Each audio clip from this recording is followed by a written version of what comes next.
अगर 10 करोड़ की जर्नी तय करनी है, एवरीवन हैज डिफरेंट गोल्स, वो 10 करोड़ की जर्नी के लिए अभी कौन से स्किल्स सबसे ज़्यादा रेलेवेंट होंगे? आई थिंक एक तो मुझे लगता है किसी भी टाइम पे ट्रू वेल्थ अनलॉक करना चाह रहे हो, 10 crore 50 crore 100 crore 1000 crore 100 crore, mindset will have to shift to a builder mindset कि आपको कुछ क्रिएट करना पड़ेगा, कुछ बिल्ड करना पड़ेगा, उसी से ट्रू वैल्यू अनलॉक होगा। जब तक आप सिर्फ 9 to 5 की जॉब कर रहे हो, बहुत सिंपल टर्म्स में आप अपना समय किसी को बेच रहे हो, समय के बदले आप कुछ ले रहे हो। बट इसमें डाउन साइड ये है कि टोटल घंटे आप कुछ भी कर लो लाइफ में, आपके पास लिमिटेड ही है। बट जिस दिन आप बिल्डर माइंडसेट में आ जाते हो, जिस दिन आपने कुछ भी क्रिएट किया, फॉर एग्जांपल आपने यूट्यूब पे कंटेंट बनाया हुआ है, जो आप नहीं भी कुछ कर रहे हो वो कंटेंट आपके लिए काम करता है। किसी ने आज एक मैन्युफैक्चरिंग फैक्ट्री डाली हुई है, तो वो कुछ भी नहीं कर रहे, वो रात को सो रहा है, तभी वो फैक्ट्री उसके लिए कुछ जनरेट कर रही है। तो आई थिंक सबसे पहले तो लोगों को ये टाइम बेचना वर्सेस एसेट बनाना, इसके बीच का अंतर समझना पड़ेगा। एसेट क्या होता है? तक आप कोई भी एक ऐसी चीज़ बनाओ जो आपके लिए काम करे। तो जब तक आप ये नहीं समझ पा रहे हो कि मैं सिर्फ टाइम बेच के उसके बदले पैसे लूँ, वर्सेस मैं कोई ऐसी चीज़ बना दूँ जो मेरे लिए काम करती रहे, जब मैं सो रहा हूँ तब भी काम करती रहे, जब मैं खाना खा रहा हूँ तब भी काम करती रहे, मैं शायद कहीं घूम रहा हूँ दोस्तों के साथ तब भी वो मेरे लिए पैसे कमा रही है,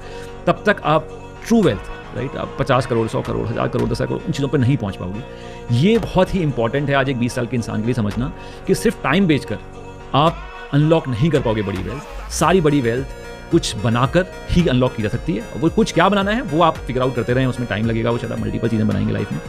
बट कुछ आपको ऐसे एसेट्स, ऐसी चीज़ें बनानी पड़ेंगी जो जब आप सो रहे हैं तब भी आपके लिए काम कर रही हैं, जब आप कहीं घूम रहे हैं तब भी आपके लिए काम कर रही हैं, और वो जैसे जैसे बड़ी होती जाएंगी वैसे वैसे वो कंपाउंडिंग की जो हम बात कर रहे थे वो आपको उसकी वैल्यू मिलेगी।